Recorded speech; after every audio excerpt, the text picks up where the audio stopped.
Why do I look like a Tony Hawk American Wasteland character? Well, it's because when we were doing our Twilight movie marathon like a year ago, a buddy of mine named Ridley had this shirt and he gave it to me and I thought it was cool. And then today, a friend of mine let me have this Shadow the Hedgehog chain. And I thought the two of these together was one of the most diabolical fits I could put together, so that's why I'm in this ensemble. But it's also like perfectly matching today's video because the vibe is right on the money for crypto bro degeneracy. So the big story today is about the 13-year-old that rugged people with his quant shitcoin. CoffeeZilla posted a video going in depth on it into the nitty gritty. I'm here just to point and laugh at the whole thing, so if you want like actual smart discussion on it, definitely check out Voidzilla for his coverage.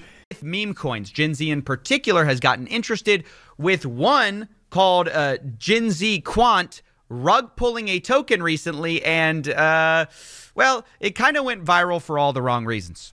Well, oh, it was nuked. Why is it nuked? No way.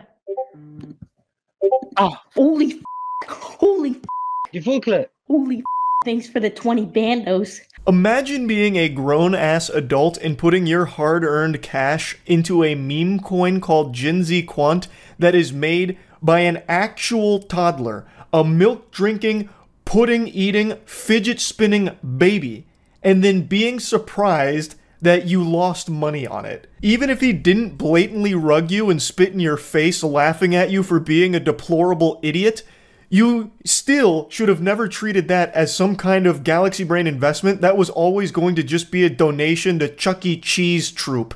That is the stupidest shit ever. Now, I know crypto's blowing up huge again. Trust me, I'm well aware of that. But this is not how you get ahead of the curve. Like, I know FOMO is huge, you know, fear of missing out, so everyone's just putting as much money as they can, throwing all their clams into every shitcoin imaginable, hoping for these moonshots. But this is just a new level. This is turbo moron shit that not even Patrick Starr would recommend.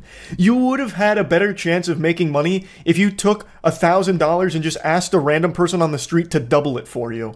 It's so incomprehensibly stupid, and it only gets worse, by the way. So look, I don't know. There's so much here, from pretending you aren't selling. Wait, what? He said, wait, Wait, what? I'm so confused. To like, what's going on? To the double middle fingers, you know, to the thanks for the 20 bands. Thanks for the 20 bandos. Now, in total, he made about $30,000 on this coin. He then launched another coin called I'm Sorry, where he rug pulled that for about $10,000, and then launched another coin about his dog, which he also rug pulled for another $10,000. The kid said, you know what's better than scamming dummies once?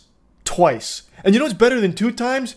3. This man went for the back-to-back-to-back triple heat scammerooski.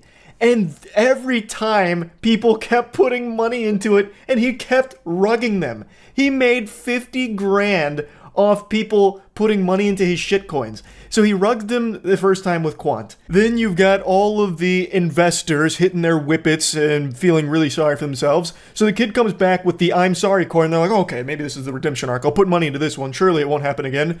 Bang. It happens again.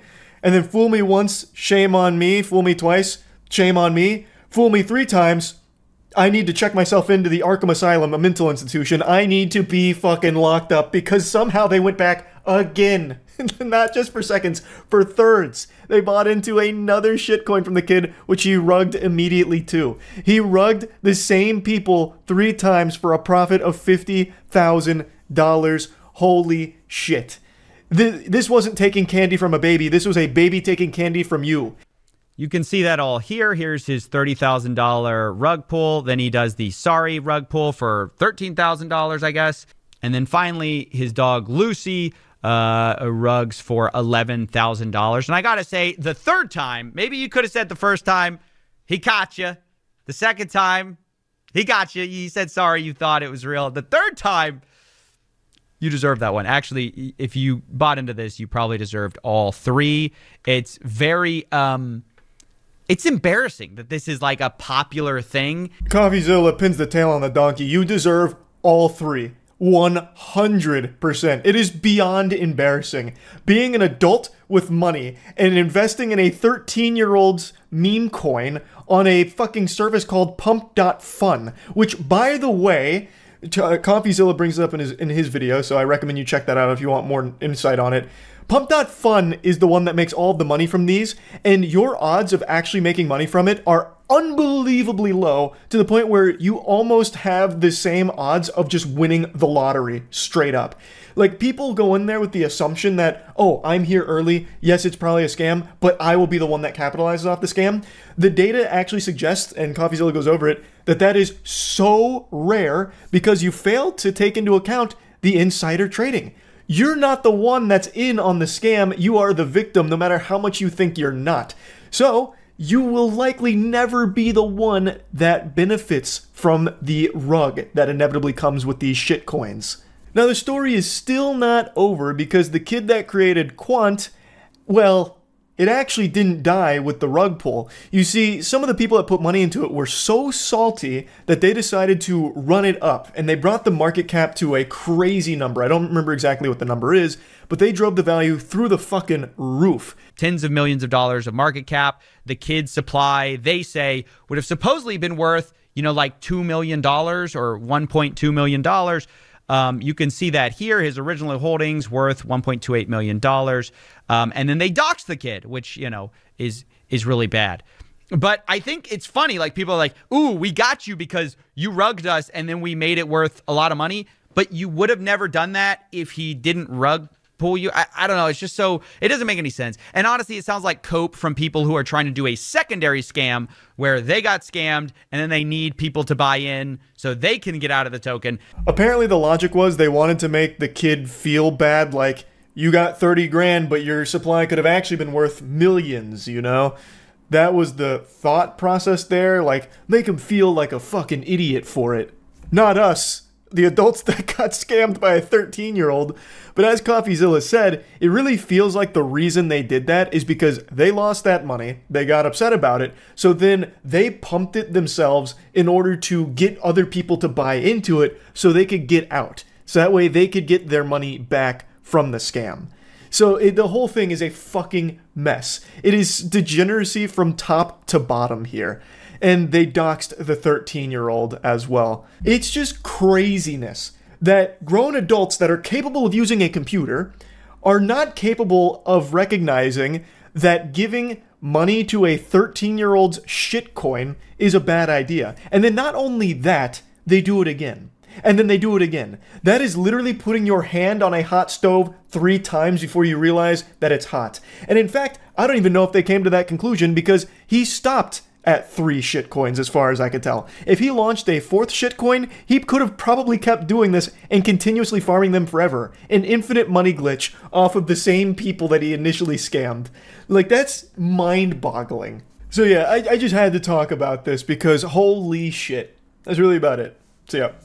Everyone knows about Fyre Festival, one of the most catastrophic events that never happened. A giant scam, and creator Billy McFarland went to jail for it, and he still owes victims of it millions of dollars.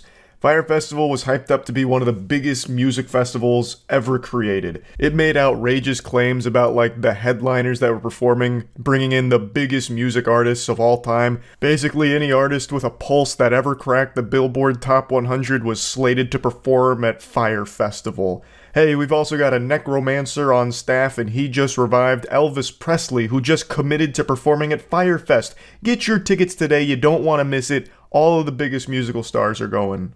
It's also the most luxurious event ever held. We also turned off gravity so you can float around. Like, it's got everything you could ever want. Get your tickets to Fyre Festival. But then when it was time for the event to happen, it didn't. All of the excited guests were greeted with nothing but a tent and some cheese sandwiches that I think Billy McFarland himself whipped up in his kitchen. Just 2 pieces of Wonder Bread and like a slab of government cheese. Like, that's all it was. It was a huge scam. Everyone lost their ass on it, and it sent Billy McFarland to jail for being a fraudster. But he's been released from jail. And you know what he's doing? Fyre Festival again. He even tried to do a Crypto Island NFT scavenger hunt, but now he's just going back to calling it Fyre Festival too. Fire Festival organizer and fraudster Billy McFarland announced a ticket drop on Monday for a sequel festival. After teasing the follow-up festival early this year, 100 pre-sale tickets went up for grabs on August 21st for $4.99 apiece. Tickets will continue to increase incrementally, with the last round selling for $7,999 each. For $1,500 or less, you could get 4 VIP tickets to Coachella with accommodations and a ready-to-go Lake El Dorado tent. If anyone buys tickets to this, you deserve to lose your money. You absolutely deserve to get scammed. Legitimately. You 100% deserve it. Those 100 tickets have sold out, according to an email from organizers and McFarland's social media, despite the event having no lineup of artist, exact date, or location. So he literally sold them nothing. He actually sold them nothing. All 100 people that bought this should be investigated. Like, that's criminal levels of stupidity and recklessness. It's been the absolute wildest journey to get here, McFarland said while wearing a white bathrobe, wireless headphones. It all really started during the 7-month stint in solitary confinement. It looks like he learned so much, too. He continued that during his incarceration at Federal Correctional Institution Elkton in Lisbon, Ohio, he wrote a 50-page plan to parlay interest and demand into fire into new projects. There was a mention of a new Fire documentary and a Fire Broadway music festival. Now there's Fire Festival 2 slated for the end of 2024, with pop-ups and events across the world. What's up, guys? This is a big day, because as of right now, Fire Festival 2 tickets are officially on sale. Yeah! It's been Woo! the absolute wildest journey to get here, and it really all started during the 7th-month stint in solitary confinement. I wrote out... Hey, Billy, I'm not your PR guy. I'm not on the board here. Why would you mention solitary confinement? Hey, guys, Fire Festival 2 is coming out. By the way, I am a convicted criminal. I spent 7 months in solitary confinement. But that's when I went on my spiritual journey and I really found myself. So I'm doing it again. From around the world together to make the impossible happen, but how I would find the best partners in the world to allow me to be me while executing Fire's vision to the highest level. You just shouldn't be you. Like, that's the big problem, is you. You are the problem. This doesn't inspire confidence, Billy. To sign a deal to produce Fire Festival, the Broadway musical. I still think that's such a great idea. He's actually selling nothing now. He's selling imagination. Like, he's selling the idea of things, which is so fucking cool. And people are buying it. Is coming back to the Caribbean.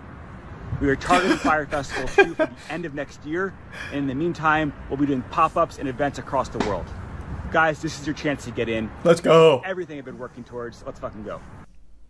My man. Who wouldn't want to go? Billy, let me take a peek here.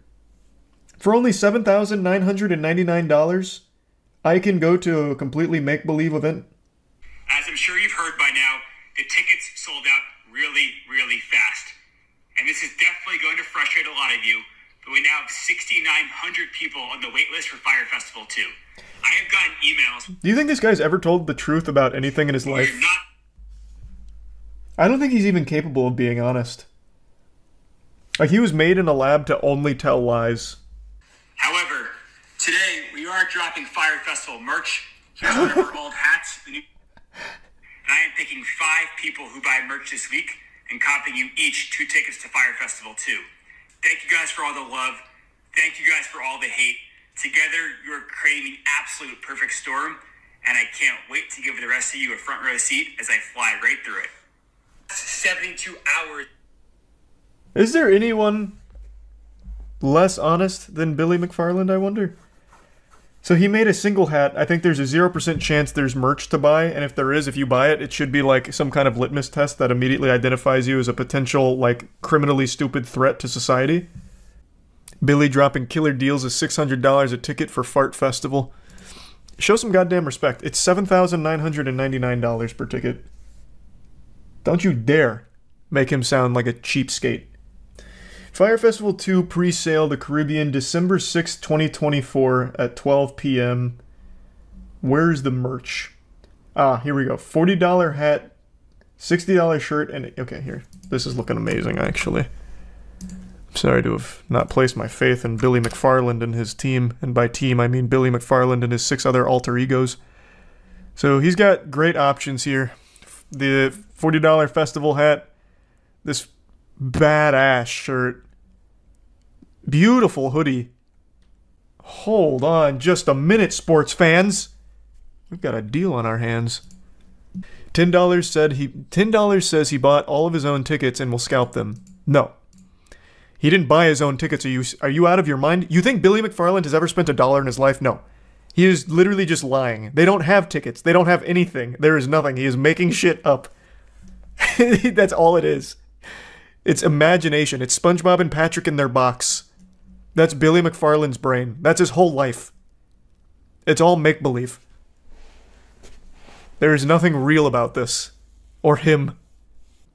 Did you hear God might be real? Yeah, and his name's Billy McFarland. This guy is making hundreds of thousands of dollars selling nothing. Actually nothing. He has legitimately made so much money selling nothing. Isn't that one guy that made the festival where the only food was some random-ass sandwiches? Yeah, among many other things, yes. Fire Festival is still to date probably the most disastrous event ever attempted. Hypothetically, if it was legit, would you buy a ticket? Man, no. Shit, no, I still wouldn't. Absolutely not. I still think DashCon and Tana Mojo's events tie for worst event. I don't know, man. At least with TanaCon, I can't even think of a single positive. At least with DashCon, some people had fun. The ones that were like ejaculating into the pool. That's DashCon, right? Or the ball pit. The ones that were coming in the ball pit. Fire Festival, no one had fun. It was just a scam top to bottom. I decided to look up who's actually buying these tickets and why, and it's pretty much what I expected. It's a lot of people doing it for the meme, and also a lot of people that for some reason are so delusional they think there's a chance that it might happen, and that's worth spending this crazy amount of money on it. But here, this is a couple that proudly is talking about how they spent nearly $550 each to be among the first buyers of Fire Festival 2.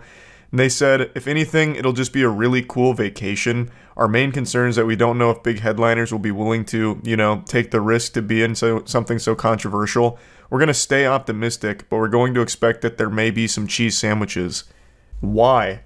You know what else would be a really cool vacation? Taking a really cool vacation that doesn't cost thousands of dollars that you give to a scammer who's just taking advantage of your stupidity.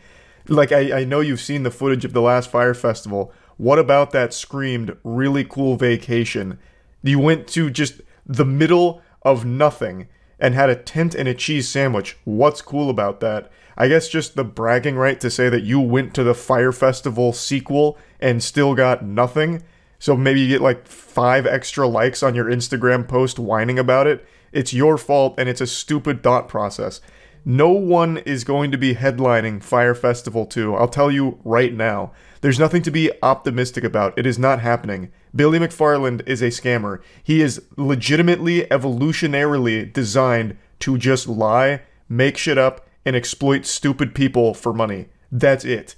There's no chance that this happens this time around. And it's not like while he's been in prison, he's somehow learned how to throw the Fire Festival 2 properly. It's not like he got better connections while in the slammer. So it's going to be even less possible than it was the first time around. Silly Billy still owes $26 million to victims of his first scam and has no actual plan of paying that back. This is a desperate attempt to get a very quick infusion of cash in another imaginary festival to repay the first batch of suckers that bought into it.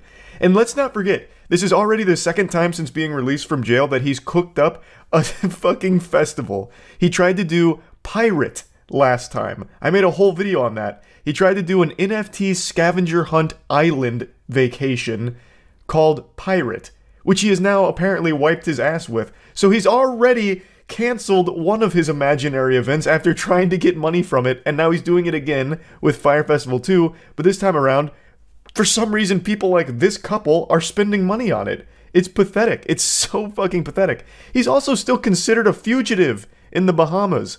Like, no one is going to work with this guy. Absolutely nobody. So how could there even be a single thing to be optimistic about with Fire Festival 2? What you have done is just help a desperate scammer try and repay victims of his scam from the past.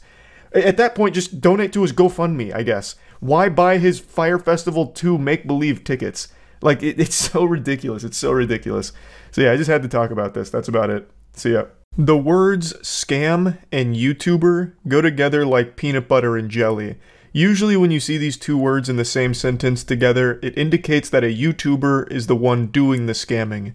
But today, I've got a goofy little sad story for you that subverts your expectations more than Game of Thrones Season 8. This turns that narrative on its head, because in today's story, a YouTuber was the victim of a scam and lost about $1 million in pursuit of a dream. This is the story of how a friend of mine named Oompaville was schmeckeldorfed out of 1 million clams by a greasy worm named Jake.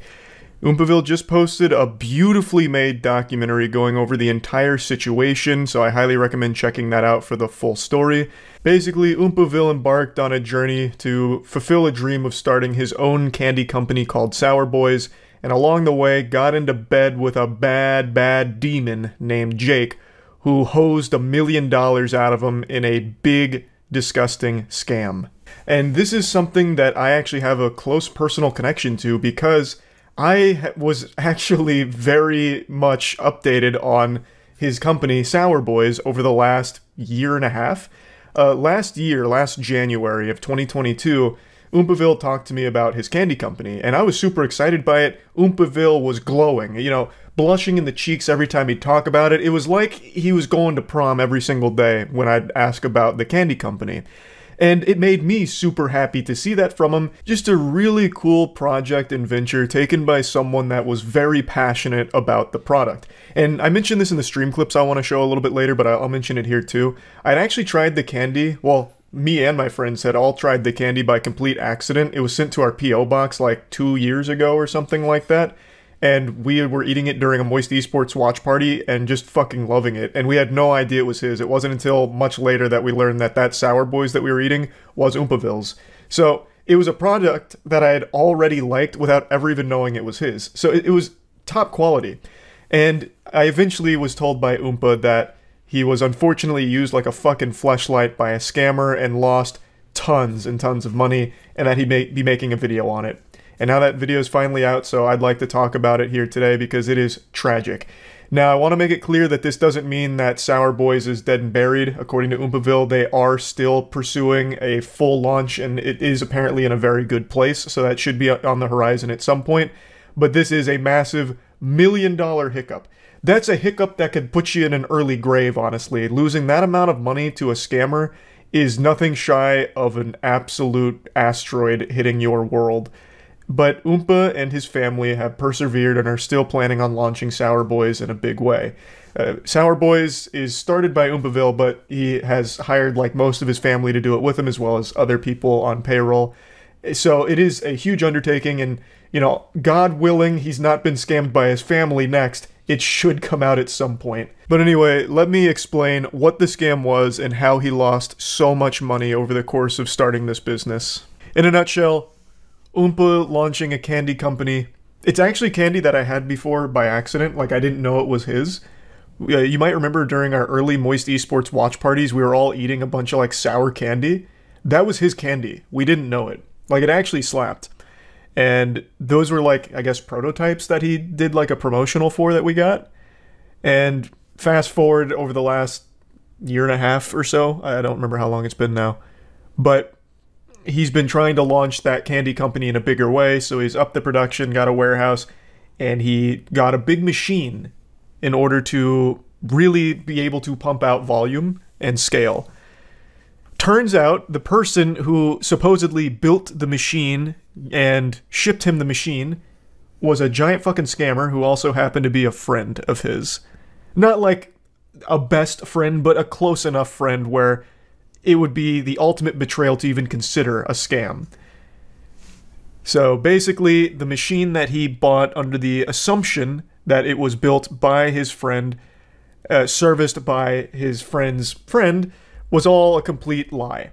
What it was he bought the machine from China and upcharged Oompa like fucking 3 or 4x what it was actually valued at. So in total, he's out $1 million, Would have been more too. He was supposed to send an additional like 70 grand to the scammer, but he had like a come to Jesus moment about it being fishy. And yeah, he is still planning on launching the candy company. He says it's in a good spot, but he did lose $1 million over the course of this journey because of that scammer. That was his friend.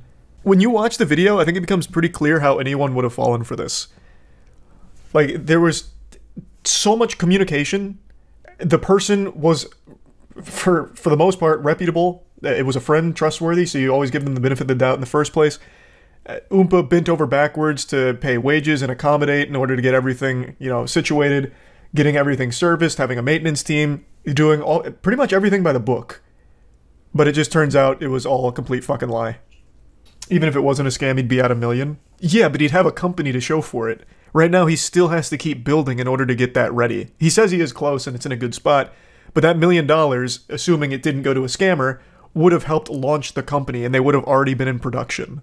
Well, and also, another thing that I think is worth mentioning, the machine that he did get that came from China that he was told was built by his friend and all them, the machine was quoted on the receipt as $143,000. Meanwhile, Oompa paid like 700 grand. So he also wouldn't have been out $1 million and he would have also been in production by now. Even if it was your friend, wouldn't you look up how much the machine may be going for? Well, he wasn't buying a pre-built machine. The whole reason that he was going to his friend for this was to produce that machine, to make that machine. It wasn't supposed to be like a pre-built machine. So where would you even go to get information on that or see other competitive quotes when this is supposed to be like basically a bespoke deal here? It wasn't $1 mil for the machine. He lost $1 mil over time by getting the machine and paying the guy and everything. Yep. He said $700,000 to the actual scammer, and then over the course of like wages and other expenses came out to around $1 million into the shitter. Should have consulted me, easy. True, he should have went to you. He should have been in Twitch chat just looking for the experts. You would have sniffed it out. Just go to Ask Reddit for advice. Where all sane people go, yeah. Why not ask a specialist about this before paying? The guy was a fucking specialist. Well, was supposed to be a specialist. And I guess in a way he was with scamming. Like, I don't know who else he was supposed to find. Like, Willy Wonka? Like, it's a hard thing to find people for that. Can he do something to press charges, or is it out of his control? Oh, they could absolutely press charges. 100%. Now, I don't know how hard they're going to go on that, but yeah, you can't just scam someone out of $700,000 for labor you didn't do and a completely false pretense on the whole situation, yeah. They could absolutely sue, and should sue. Can't sue if you can't be served. That's true. You gotta be real elusive. Just hide in the shadows and wear a disguise like glasses and a mustache. That's kind of the general overview of what happened. Again, just to give you the bullet points. Oompaville wanting to start the candy company, eventually realizing that if he wants to scale and keep things interesting, they're going to need to produce the candy themselves. Thus, they're going to need an actual machine. Thus, they're going to need an industrial engineer who knows what they're doing and can make the machine for them. He finds Jake. He hires Jake. He pays Jake up to $700,000 under the assumption that he is making this machine himself, specifically for the purpose of the Sour Boys candy production. With tons and tons of delays and a lot of very odd circumstances and things that happen throughout this multiple year venture, he learns that the machine that he eventually does get from Jake's shop is not a machine that Jake or anyone that works for Jake built. It was a machine that Jake purchased from China for $140,000 and was sold to Oompaville for significantly more than $140,000. And since Jake and no one on his team built it, no one knew how to really service this machine. So when eventually Oompaville did have someone that knew Jake come out to help, that person, his name is Will, did not know how to actually work on the machine. Thus, they were at a complete standstill. It was gridlocked. There wasn't a whole lot to be done. They realized then, when Will got there, that they never built that machine. That machine was purchased from China, and everything Jake had been saying, everything Jake had claimed that he was doing was all a blatant lie at the expense of Oompaville's financial security. $1 million over the course of a few years, and He does still have a machine, but has to retrofit that machine now, completely change it around in order to actually work for the candy that he is producing. That's kind of the whole situation in a nutshell. There's a lot more moving parts in between there. He went in with both feet. He fucking cannonballed into the big business pool here. In the video, he talks about how he had a brief time of homelessness because he put like so much into this. He was like living out of the warehouse. It's a very like actually concerning story, but Oompa tells it with a smile on his face. But hearing that, I'm like, Jesus Christ, that was like reckless and scary. But you know, things are working out, kind of, though it would have been a lot smoother had he never met Jake and instead found a different engineer. But, you know, that's water under the bridge now. Hopefully Jake will face real punishment for this scam. This is not something that's like, you know, like, oh, that's what a goofball, Jake, you got us. Darn. This is absolutely a needs to be in jail, long prison sentence type of situation for this guy. That's an unforgivable thing to do. So yeah, that's kind of the bare bones of the story. I highly encourage you watch the entire documentary if you want to see like the nitty gritty of everything that went on throughout this entire journey. It's wild and sad. Him, Oompaville, and his family have like a really good attitude about everything somehow, which is, you know, hats off to them. I don't know how they maintain like positivity in the face of $1 million fucking scam like that, but good on them. I'm wishing them nothing but the best. I hope Sour Boys does very well. And yeah, I just wanted to talk about this a little bit because this is a very rare instance of a YouTuber being the victim of a scam. So yeah, that's really about it. So yeah. Okay. Let's start with the Island Boys. The only thing that I know about the Island Boys outside of course, their chart topper is they used to do cameos for the US military where they try and recruit people. So people would pay them from the US military to like shout them out and try and get kids to join the military. And then there was Sergeant Vasquez who paid the Island Boys to appeal to his upper management about not kicking him out. So that was pretty cool. The Island Boys were instantly judged as two talentless bozos who had covered themselves in tattoos, and as a result, people began to follow them for their stupidity as opposed to their talent. And I think they're entertaining, and I follow them because they're entertaining. Yeah. I love to see the stupid shit that they say. Now, the difference between the Island Boys and someone like 6ix9ine is that while 6ix9ine also got famous in part by his over-the-top ridiculous appearance, he actually has a decent portfolio of music. His music usually did really well on the charts. Only in the beginning. He then becomes well known, people check out his music, and then a bit curious, has there been an example of someone who started as like a punching bag and then got famous for it and never fell off? Because think of all of your most popular memes and most popular like lol cows. It only works for like maybe a couple months. It never lasts forever. Oh, actually, that was a really bad baby. Yeah, that started as Dr. Phil, people making fun of her. And she's had an extremely successful career as a result. You're right. Anyone else, though? I don't know why people keep saying Justin Bieber. His career was music. Shitty music, for the most part, sure. But people like the music. Nobody ever liked the Island Boys' music. They only ever made fun of them. So that doesn't really count. People that literally only existed to be made fun of and then had a successful career as people to just keep making fun of.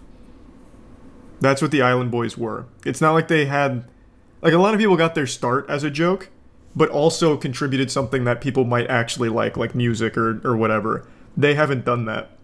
Joji. What are you talking about? Joji was an extremely popular YouTuber. I think the only actual example is actually going to be Bad Baby.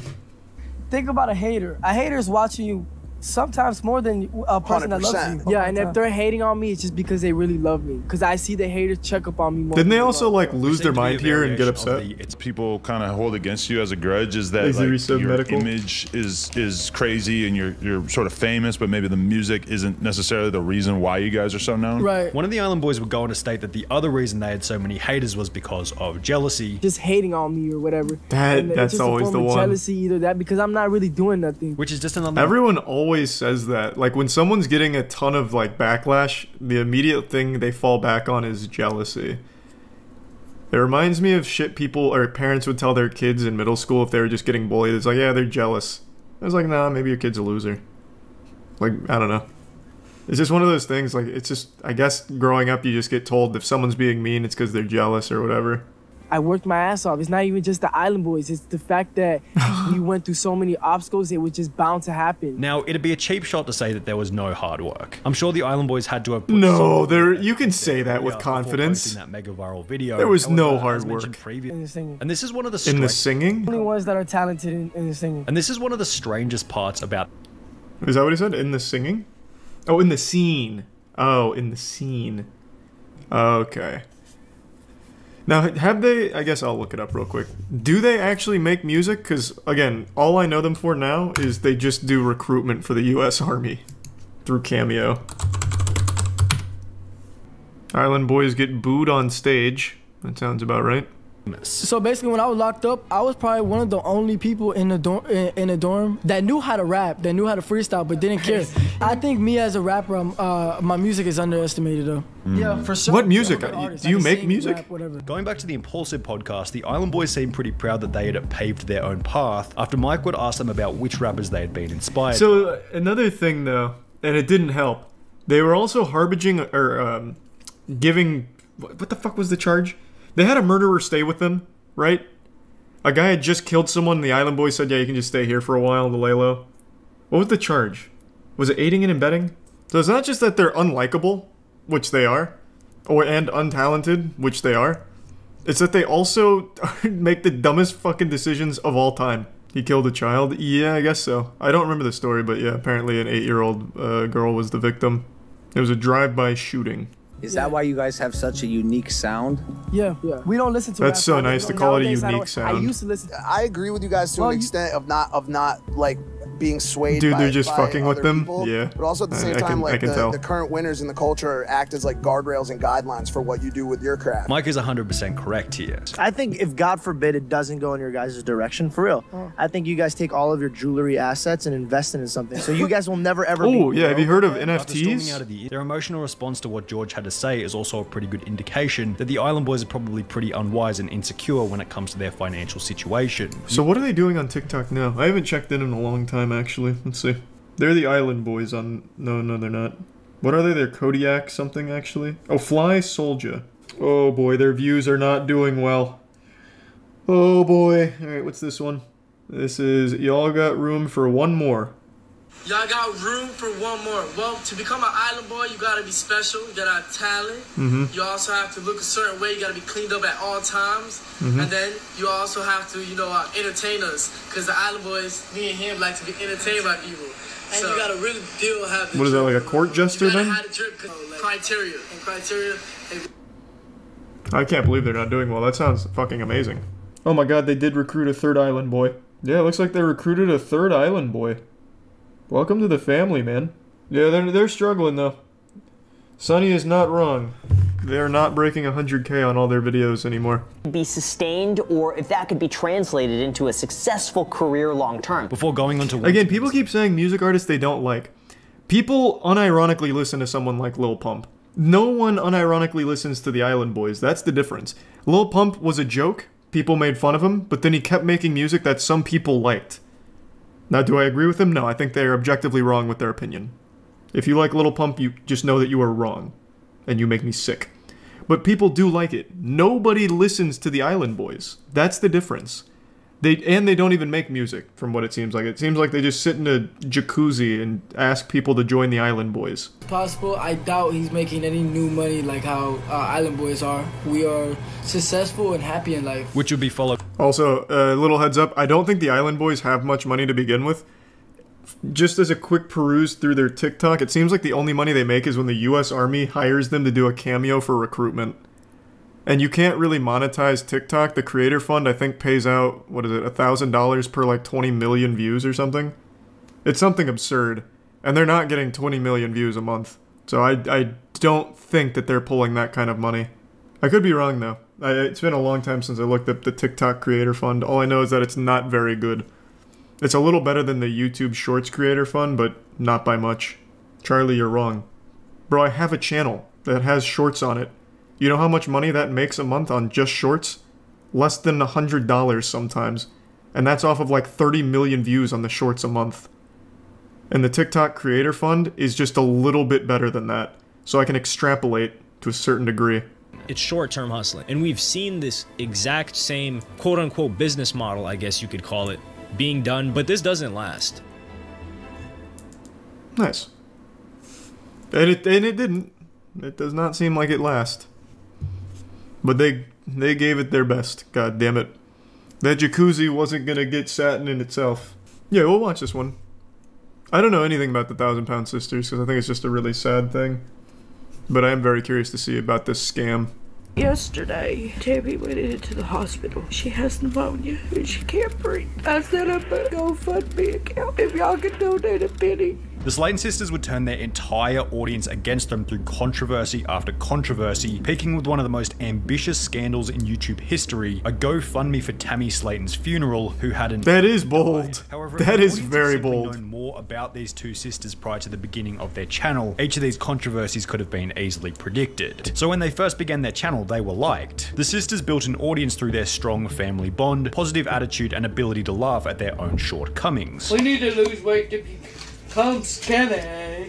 We don't care if you don't like us, we're fat and we love it. They weren't exactly the sharpest tools in the I've show. never heard them speak. They sound like the Kanker sisters. I'm fat. And the fact that they were kind of doing YouTube for themselves. It didn't seem like they were trying to impress anyone. Love when a girl isn't afraid to be herself. I applaud you. Thanks, Finally, Gamer a real Clown. person doing a review. Love it. Keep them coming. However, when examining the video's thumbnail and dislike ratio, it was pretty obvious that it had gone viral as a result of people watching to laugh at their physical appearances. So was mine.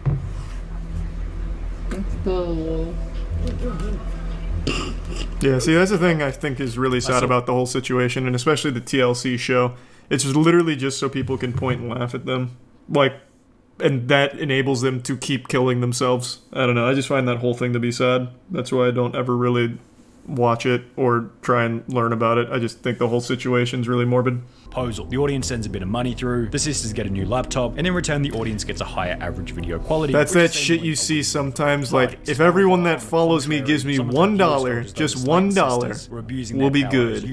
The whole MacBook thing was not my idea. It was a friend of mine's idea. I didn't even edit the video or Clara, anything. damn it.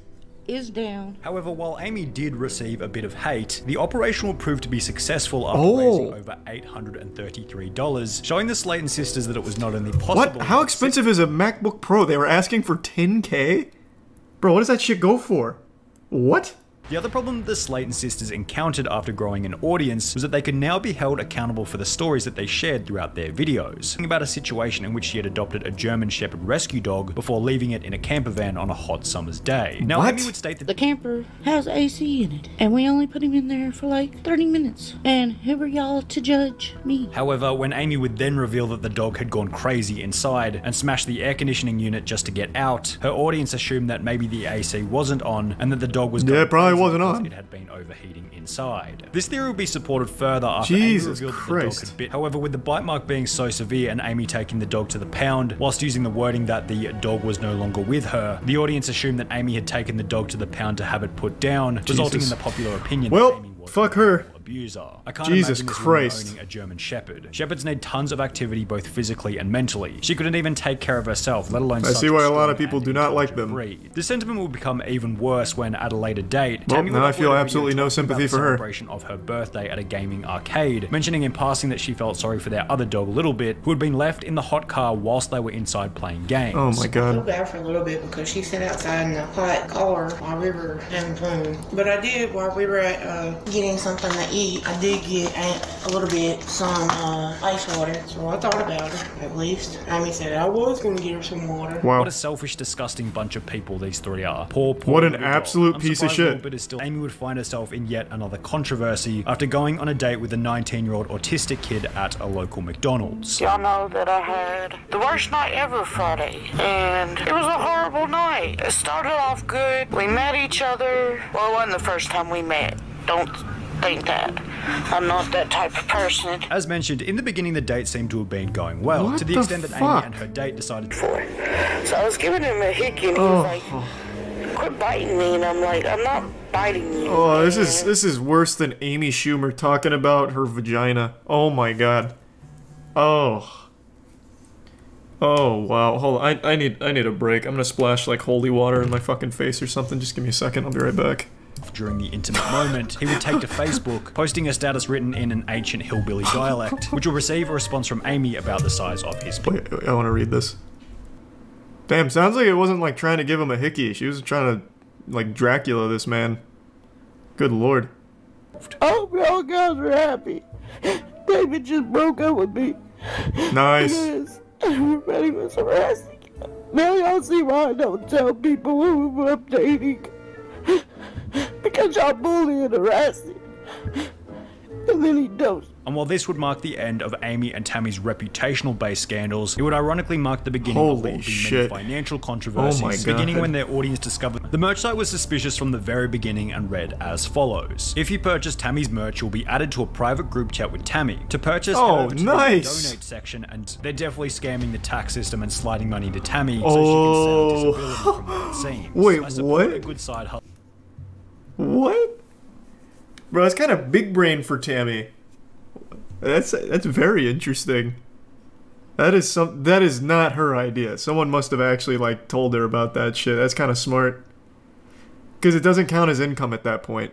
This feels like a way to scam the IRS somehow. I didn't sell anything. Yeah, exactly. It got worse when fans would come to realize that the sisters hadn't been paying the artists who had completed the designs for the merch. However, this still doesn't make it the most notorious controversy in the Slayton sisters' history, bringing us to the infamous funeral scam. This is what we got the cliff notes on earlier. The heavier of the two sisters fell over in the bathroom before waking up the following day without the ability to breathe. Tommy had pneumonia and I was gonna have to stay in the hospital. Whilst in the hospital, Tammy's condition would worsen, leading her to pass out for 3.5 weeks whilst on life support, during which Amy would begin the GoFundMe. And this was all to fake? Amy's credit, it probably was pretty scary having your overweight, unhealthy sister on life support. So all of that happened, she just didn't die. However, to begin planning her coffin is gonna cost them more because they have to triple the size of the coffin. Whilst mentioning that Tammy was on a medical card, however, the amount of money it provided would not be enough. Is that a real thing? I mean, I guess it has to be, right?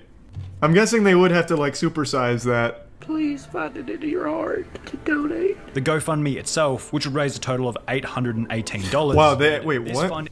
They asked less for this super quadruple freight container coffin than they did for the MacBook. They had $10K for a MacBook and $1,500 for a super coffin. Clarify that, or I'm going to take it up to the funeral home where it can build interest. I probably will take it to the funeral home and let it build interest. So if something does happen. Alright, someone more knowledgeable than me. Can you do that? You can just put money into a funeral home like a bank and it'll gain interest? What? I'm investing in the funeral stock. So that's not a real thing. I can't believe it. You telling me I can't invest in funeral homes? So when it was confirmed that there was no funeral, a new question had been created. Where had the money gone? I gave it to my mother, who paid bills. However, when her audience would ask her to prove it, she'd state that it was her mother's responsibility to provide the receipts. My mom is trying to find the receipts. I know I've been wrong. I should not throw receipts away. But in my head, I wasn't thinking, well, these receipts may come to bite me in the ass. You know, I wasn't thinking that. It was a simple mistake. However, if the GoFundMe had been done online, then surely she was using internet banking. Why couldn't she provide a screenshot of the bank transfer to her mother? Medical bill receipts. Yeah, these two are like just actual pieces of shit. The most interesting part about the whole ordeal is that while most disgraced YouTubers simply fade into obscurity as the years go by, the Slayton sisters have managed to remain relevant after rolling their public image into a TLC show titled 1,000 Pound Sisters, on which Amy has since lost over 100 pounds, has gotten married, had a baby, and is looking healthy compared to her early days on YouTube. Wow. Unfortunately, the same can't be said for Tammy, whose continual weight gain underpins much of the show's entertainment factor. The show just had its third season with well over 1 million viewers per episode. Wow. Whoa. I didn't expect that ending. That kind of caught me off guard. Jesus Christ. Well, yeah, I don't feel as bad for them now after learning about them, like, killing dogs, basically. Neglecting them, putting them in hot cars. So it's hard to find sympathy for where they're at right now. And the scamming, of course. But the dog thing in particular made me very sad. Today I wanted to finally clear the air about exactly what accounts I have across what platforms, because I keep getting emails about me doing like YouTube giveaways or some shit that are scams, or asking for money on Instagram, or asking for nudes on Twitter and shit like that. So I want to make sure everyone knows those accounts aren't me, and you probably shouldn't be giving away your titty pictures and micro dick pictures to random accounts that pretend to be my account on those platforms, or giving your credit card information or your mom's credit card information away to accounts that pretend that they're mine. So let's go ahead and show you all of my accounts so we can, finally put that to bed. And before we get into that, I'd like to thank today's sponsor, Long Hair. I'm still not fucking cutting it. It's not a phase, though I do recognize that it's getting to that length where it looks like I jot down Pierce the Veil lyrics into a dark diary every night before bed. But I'm still letting it grow. It's gonna grow for a while. I'm gonna let it ride. See how it looks. So let's start with YouTube. The only YouTube account I have is this one right here, the one that you are on jerking off to right now. This is my only YouTube account. One thing I get in emails is that I'm doing fake giveaways, and they'll send me a screenshot, and it's a very blatant scam. It's like, hey, Stinkmeister, I've chosen your special smell to enter my $100 Amazon gift card giveaway. Click here for more information. Obviously a scam. I shouldn't even have to tell you that's a scam, but some people, I guess if they're new to the internet, I suppose, wouldn't know it's a scam. And the dead giveaway is that the account name isn't even my account name. It looks kind of similar, but it has some very clear spelling differences. And another dead giveaway is anyone using the YouTube messaging system in 2019. Are you fucking kidding me? Are you a caveman? You sound like a fucking troglodyte using the YouTube messaging system? Stop. You asking to get scammed by using that primitive messaging system. It's horrible. So I would never use the fucking YouTube Messenger. That should just be an immediate red flag if you get a message from me on YouTube. It's not from me. I'll tell you that right now. On Twitter, this is my only Twitter account, Moist Critical. There's actually quite a few fake accounts on Twitter, I noticed. There's one that's like Penguinz0, there's Critical, and then different variations of those two. Those aren't mine. And it should be pretty clear that they're not mine because of the shit that they post on it. They post like excerpts or quotes from videos I've made. Why would I do that? Why would I post my own quotes or excerpts from my video on my shit? I'm not some type of loser narcissist posting my own memes from my own content. That's so fucking low. Those are not my accounts, so I'm not asking for nudes and credit cards on those Twitter accounts if you're getting those type of creepy DMs from them. Not me. On Twitch, my only Twitch account is twitch.tv/moistcritical, and every single one of you should go follow and hang out around there. I'd love to see your beautiful faces when I stream there, and I stream daily. Hope to see you there. Snapchat. Haven't gone on Snapchat in 2.5 years, so if you're talking or flirting with someone on Snapchat, it is not me. I don't use Snapchat. That update from 2 years ago fucking killed it. It's dead to me. It's a rancid pile of shit that I haven't touched and I don't want to touch. Let's move on to Instagram. Big Moist Critical. This right here is my only Instagram account. There's a really popular impersonating Instagram account that even a rap artist that I like follows called Zillakami, and it's this Instagram right here. This is not me. Again, this is just excerpts from my videos. Why the fuck would I post my own excerpts on an Instagram account? I'm not that shameless. I don't sink that low. I post some fucking bangers on Instagram, such as pictures with my dogs, and that's about it, really. Let's move on to Pornhub. My only Pornhub account is The Biggest Moist. I have 2 videos on it, which was the Second Life one that I made, and then the How Bud Light is made. Those are the only 2 things I have on there. I did, however, stay logged in during a porn binge one time, so there's a lot of different lesbian porn that I have on my saved in there. So, I mean, those are the only things you're going to find there. That's my only Pornhub account. I'm not going around commenting on videos saying, hey, who's this actress and what's the diameter of her butthole? Couldn't tell. What's the hypotenuse from her titty to her butthole? Couldn't tell. I'm not commenting that shit. I don't really use that Pornhub account anymore. I only use it to post a couple of things, and that's about it. Now, moving on to merch. The only merch I have, and I don't like calling it that because I think merch fucking sucks because it's just like inside jokes, yeehaw, that's something I want to wear around that like maybe 3 people would get out in public and it doesn't look good. The only merch I have is wetware, which I'll link to again, and that is the only merch I have. All of the other shit you see with, words on it or quotes from videos are not mine. That's not my shit. You're just buying someone else's shit, and that's fine if you like it. I don't mind that people do that. It's really not that big a deal to me if people like that kind of shit. I mean, by all means. But the only one that I actually have is the wetware. And last but not least, the last one I can think of is TikTok. And I'm genuinely insulted that some of you thought I used TikTok. I don't have a fucking TikTok account. I'm not a child predator going on TikTok. I don't use that platform. I don't know who does that's older than 15 except for goddamn criminals. So no, I don't have a TikTok account. It's not me that's flexing my chocolate starfish in a TikTok video set to some fucking pop song. I don't use it. I don't go on TikTok. So I hope all of you have now learned what accounts I have and do not have. Do with that information what you will. You know, you can go follow me on all that shit if you'd like or not. I'm not your dad. I'm not going to hold you hostage to go follow me on twitch.tv/moistcritical, though you should. So don't get scammed. Don't fall for like gift card giveaways or asking for weird shit in DMs. Now you know what accounts I have, so please don't fall for that kind of shit anymore, because it's goddamn dangerous on the internet. And not just with people impersonating me. I'm a fucking Z-list internet loser. And there's a lot of other big ones out there. I know Mr. Beast had quite a few that were scamming his people. So just be careful. Do a little research first, see where the shit's coming from, and don't fall victim to some type of shit like that. Be careful.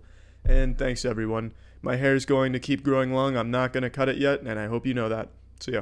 I'm not sure how many of you know about this, but there's a huge scam going on YouTube right now where people are getting tricked into deleting their own accounts. And they're not like small accounts or anything. I'm talking accounts with millions of subscribers. And it seems like they're targeting the smartest people on the platform. Like if you heard tomorrow Charlie was tricked into deleting his account and showing pictures of his cock on the internet, you'd be like, yep, that sounds about par for the course. That sounds like something Charlie would be tricked into doing.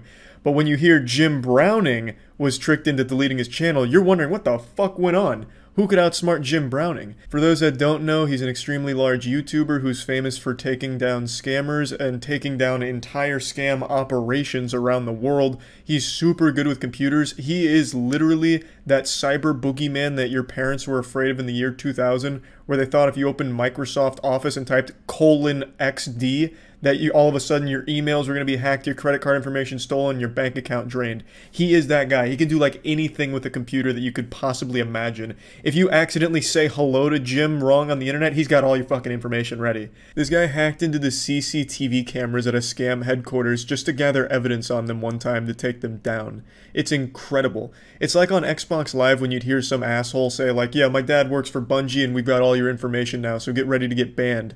Except Jim Browning is actually able to do that. He is that. Like, this guy is a real-life L from Death Note. Super smart guy, super great guy, and he recently was the main victim to a YouTube scam that convinced him to delete his own channel. Today he posted a video going through exactly how the scam works. It's a great video. I highly encourage you to check it out. And I want to talk about it just a little bit and give a bit of a summary, as well as a little advice for any YouTubers out there on how to avoid it. He does as well, but there's a couple things that he doesn't touch on that I'd like to. He's also not the only victim of this scam. Another very smart and large YouTuber named the Spiffing Brit was also convinced to delete his YouTube account in what appears to be the exact same scam. And allegedly these aren't the only two, but these are the biggest two that I can find that have confirmed to have fallen for the scam. So how does it work? Jim Browning has it all covered from start to finish. He recorded the entire interaction with the scammer, but I'll just do a little caveman breakdown. Bad man pretend to be Google.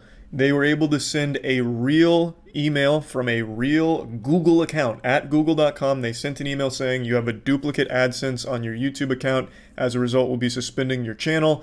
If you want to talk about it and try and rectify this, you can join our YouTube support chat. And then there's a link, and the link actually takes you to a real YouTube support chat. So this entire time you see at google.com, and it really is at Google. It is a real YouTube support chat. So there's nothing too suspicious about that, and that is a real error that happens on the platform, I imagine, with duplicate AdSense accounts. So all of those check the boxes of, might be legit. So upon joining the YouTube support, they walk you through how to fix the problem, though there is something Jim Browning points out. When you're in the YouTube support page, there is a discrepancy with the email that you're talking to. It's at creatorpartners.com, which isn't right. That is the wrong email, but by this point you're already convinced that this is really YouTube support. So, as he mentioned, he wasn't paying enough attention to it and didn't think anything of it. And I imagine it's the same for the Spiffing Brit. So after talking with them, they walk you through the steps on how to fix it, which is moving your channel, the one with 3.3 million subscribers in Jim Browning's case, to a blank channel that they have you create, saying, we're going to take this channel and move it here, and this is going to fix the AdSense problem. Well, in doing that, you have to, in the move, delete the original channel. So you end up deleting that channel, and now you're left with just a blank channel. Now, this isn't the goal of the scammer. Once you get to that step, what they want you to do next is fill out a forum so that way they can access your original account. And this is where Jim Browning's, all of his sirens were going off, and we entered DEFCON alert where he realized it really was a scam. In that forum, they ask you for some really odd information that no company would ever ask for, which is stuff like your password. So that is the biggest tip. No one and nothing that is official will ever ask for your password to anything. So upon seeing that, he closed the case. He knew it was a scam, but then tried to get more information out of him. The scammer started bragging after he was caught, saying that he's worth $2.5 million off of this scam, and that he has 12 accounts, some with 6 million, some with 3 million. None of that Jim was able to confirm, but it is worth at least mentioning. And then today, the Spiffing Brit posted this picture about how his channel was deleted and he was tricked into deleting it himself by a scam. So you're led to believe that it's this same scam. Now, I don't know how far the Spiffing Brit has gone, if he actually did fill out that form and give away his password, which I would be very surprised if he did. I don't think he did that. I'm sure he noticed it was a scam at that same point, but by then, your goose is already cooked. You've deleted your channel, and now you're left with nothing except at the mercy of YouTube, who does have the capability to reinstate channels. Jim Browning is fully back online. Everything's back and running. He's got all his videos back. Everything's as it was before this scam even happened. But it is still a huge hassle, especially if they did go through with giving the password, because now the account's compromised, the scammer has it, and they can take whatever revenue the account makes. So that is a big problem. Though Jim said even if he did give the password, he thinks two-factor probably would have protected his account, and I agree, that probably would have stopped it in its tracks. But let's assume the creator doesn't have two-factor on, well, then they'd be fucked right then and there. So that's just a breakdown, very briefly, of how it all played out. It's a lot more intricate than I'm giving it credit for with my explanation. Jim goes into detail and shows just how convincing it is, but that's pretty much how it all went down. So, how can you avoid something like this? Well, the first thing you need to understand is YouTube doesn't communicate. So if you get an email from YouTube saying anything, it's probably just a fucking scam. I've been on this platform for 15 years. Do you know how many emails I've received from YouTube? Almost fucking none. I can count them on one hand, probably. I just don't get YouTube emails for anything, and I imagine that's the case for most people on YouTube. When I get like a copyright claim or anything, I don't get like an email or anything about it. I just see it on my account. You know, I'd never get emails from YouTube. So getting anything from YouTube about like, hey, there's a problem and we want to fix it, are you fucking serious? YouTube yet never wants to fix anything, let alone reach out to you to try and get it fixed. It just doesn't fucking happen. So that should immediately be the biggest red flag, is getting contact from Google or YouTube. The only time I have contact with YouTube or Google is through my partner manager, or anyone I know at the company, you know? DMs or emails of people that I personally know at the company, never from YouTube or Google itself. So that just doesn't seem to happen to anyone, and when it does, it's usually shady, like in this case. So that's my biggest piece of advice. And then the other big thing is, don't just trust the domain blindly. As Jim points out towards the end of the video, it seems like anyone can send an email from a real @Google domain without actually being representative of Google. So just because a domain looks legit or even is a legit domain, don't let that just be a pass for everything they say. Don't just write it off because the domain was real. Because, again, in Jim's case, it really was from Google, but it was a scammer that was able to use the Google domain. And it seems like anyone can do that.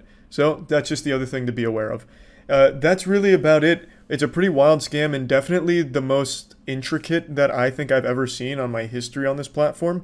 I've never seen one actually be able to target extremely smart people successfully. Usually you'd see it happen to channels that are like prank channels or something, not actual fucking 500 IQ scam exposers and extremely smart YouTubers that expose exploits in the world like Spiffing Brit. Like, the fact that it got those two means it could get fucking anybody.